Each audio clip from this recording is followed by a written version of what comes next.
Yo, what is up mga kaborji? For today's video, magluto ta og French onion crust tomahawk steak. Atong i-grill daan mga kaborji. Oh, look at that. And mauna na siya mga kaborji, oh. So na siya rare or medium rare. But look at that. Yeah, let's go.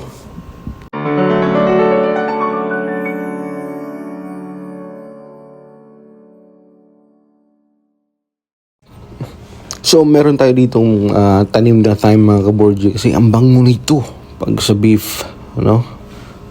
Oh, look at that. Ito yung ingredients natin. So meron tayo diyang beef tomahawk deluxe. So nabili natin somewhere in Asian store.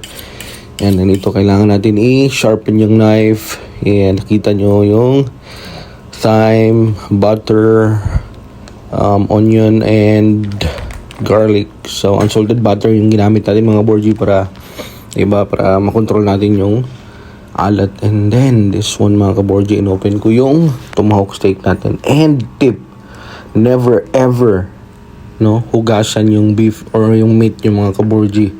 Kung gusto yung i-dry, dapat lang kumuha kayo ng paper towel. Tapos nilipahin nyo lang. And ito, lagyan natin ng salt and pepper and a little bit of oil. So ang ginamit ko is olive oil para medyo healthy mga kaborji. And then ito, pepper. So konti lang nilagay kong seasoned na salt and pepper kasi mamaya lagyan pa natin na siyang parang crust. So yan, continue natin ilagay yung seasoning. Tapos huwag kalimutan sa gilid mga kaborji, at least ba may lasa din yung sa gilid. And pagkatapos is first natin gagawin is i-grill natin siya siguro maybe 5 to 10 minutes. So ito na-start natin na grill. And as soon as mainit na yung grill natin, so ilagay na natin yung beef natin. So look at that. So maybe 3 to 5 minutes.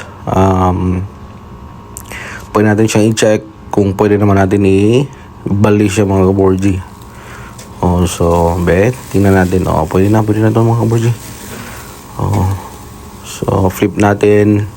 Kita nyo medyo nag-brownish color na yung beef natin. So look at that. And ito na. Check natin yung back or so medyo okay na siya mga kaborji. So ang gawin natin naman is yung sa sides na naman, at least maluto yung side, medyo mag brownish din yung side, hindi siya madugo. And I think we're good with the beef. So check natin mga kaborji kung pwede naman siyang i-open. So ito, look at that, brownish color. So medyo luto na yung top side niya. And here, prepared tayo ng yung crust natin sinasabi ko kanina. Ito yung thyme, tapos lagay tayo ng parmesan. Naman tawag yung parmesan. Basta, it's a cheese. And then lagay tayo ng parsley. And then the butter. Tapos i-mix lang natin yan mga kaborji. Tarungan na itong mix, para ma-distribute yung later mga kaborji. Look at that. Tapos season natin konti ng salt and pepper.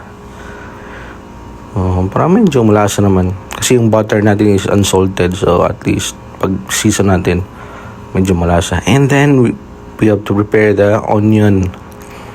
White onion yung ginamit ko. So yun, olive oil, butter, and as soon as the butter is melted, lagay natin yung onion. This is a white onion mga kaborji, kaya medyo sweet ni siya. And ito, okay lang natin mga kaborji. Tapos lagay tayo ng wine. I don't know anong tawag ng wine ito. It's up to you lang, lagay kayo ng wine para add lang sa lasa ba. Wow, look at that. So ito parang okay na to mga kaborji. And sige, lagay natin foil, tapos yung onion, and di ba yung parang kuwan, yung butter, parmesan cheese, and yung ginawa natin pang crust to. That's under the tomahawk. Okay. And then yung the rest na onion, lagyan natin dito. So, I don't know if this is the French onion crust. Ganito ba yung way? Pero nakita lang ko to sa YouTube mga kaborji, so follow ko lang. And then the rest po na katong yung butter and parmesan cheese natin, oh. And i-seal natin mga kaborji ng foil. Oh. So if di mo ganahan og foil, pwede nyo siya i-seal o katong parchment paper, katong baking paper. Oh.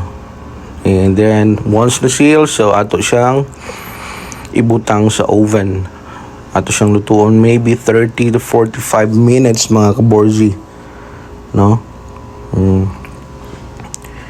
And I set it 350 Fahrenheit. Oops. Ito pala yung bukog mga kaborji, grabe kadako, no? And anyway, ito luto na yung, check natin yung steak. Look at that. Grabe, oh. Tingnan yung mga kaborji, oh. Grabe ka juicy, nagmelt yung butter niya. Oh, look at that. Wow. And then so kailangan nating tanggalin tong meat sa bukog mga kaborji. Wow.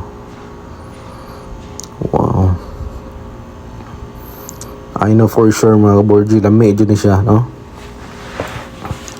Tanaan pa lang ninyo daan ba sa process pa lang, no?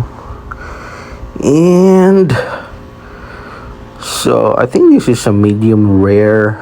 Oh, look at that. Or I don't know. Wow. So hiwain natin mga kaborji. Tingnan natin be. Sus, grabe eh. Pula-pula po mga kaborji.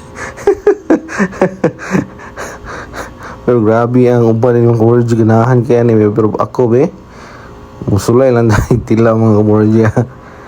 Grabe eh. Wow, grabe eh. Humok kayo ba, lami, no? Tamis, parat-parat. So ato na lang hiwaon mga kaborji. Tura na mga kaborji, oh. So kamo na'y bahala mga kaborji, no? Kumukaon mo na order. No, pero mo na usually dito mga kaborji, kung mga steak mas lami pag medyo pula-pula pa siya, no? Dugo-dugo pa siya. And tura mga kaborji, actually giluto na ako siya para makaon na mo. But anyway, that's my version of French onion crust tomahawk steak. So thank you for watching. Bye.